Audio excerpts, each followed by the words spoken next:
My name is John Blondie. I was born in Busan, South Korea. I was adopted to an American family in California. My parents, my father's Sicilian American, my mother is Thai. Basically, we never knew when we were adopted. We don't remember the time we were ever told. I don't think we were actually told. Gradually, our parents gave us hints, and we kind of got the message, probably. It was like some childhood mystery. Oh, well, I guess we have parents out there, but I guess our parents were really good to us, and we never had any real yearning to find our parents. First time I came to Korea, I had signed up for a language program, just a summer school, 3-month summer school, and I was sort of very just blown away, shocked, just being around like a lot of people that sort of look like me. I mean, at first it was very new. And I felt comfort in being around people that look like me. But as time went on, I began to feel sort of distance between me and the Korean people, just because cultural, language. So that feeling of closeness quickly went away, I guess, after a while. I had in mind that coming to Korea, I would find some sort of connection with Korean people. But upon coming here, I quickly realized that I'm just as different from Korean people than, let's say, I guess, American people. It wasn't something I was planning on doing, but it just happened. I put in a search, or filed for a search for my birth parents, and shortly after, I got contact from the adoption agency, and they said they had found my birth mother. There wasn't much feeling, actually. It was like meeting a stranger.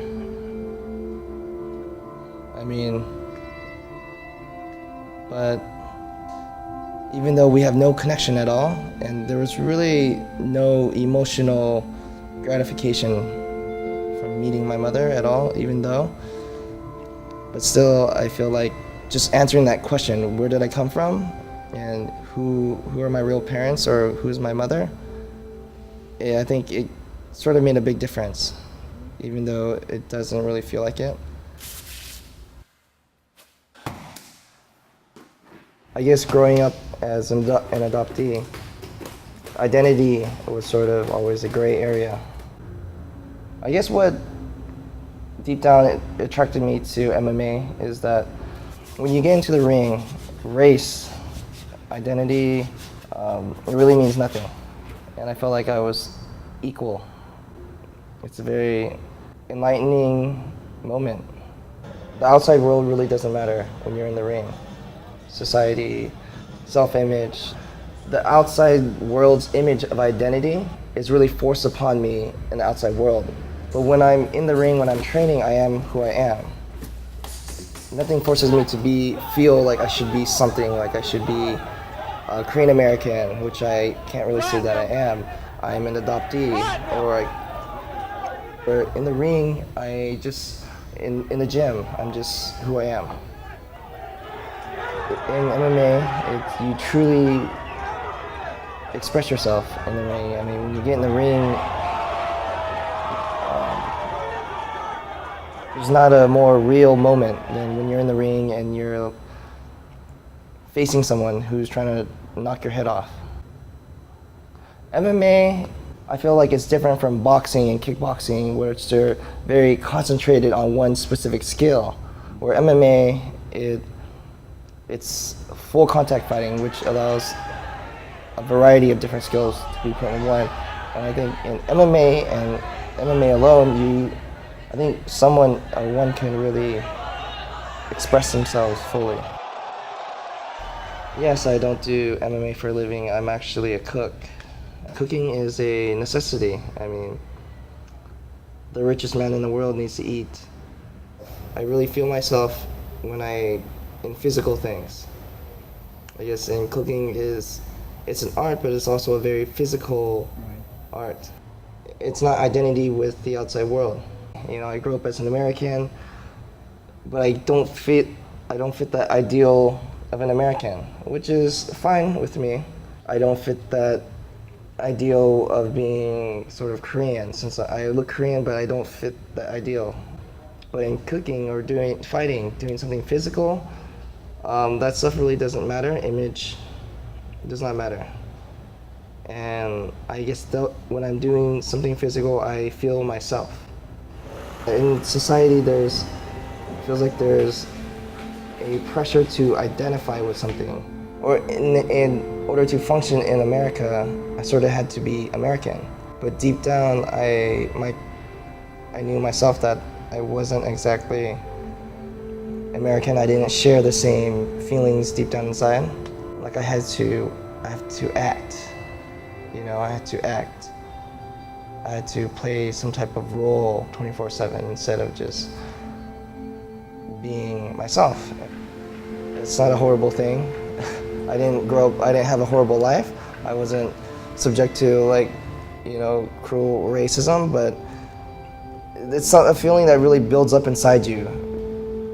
A part of society, sort of being a little different. So I guess it's that little feeling that really gradually builds up and you just want to take a break.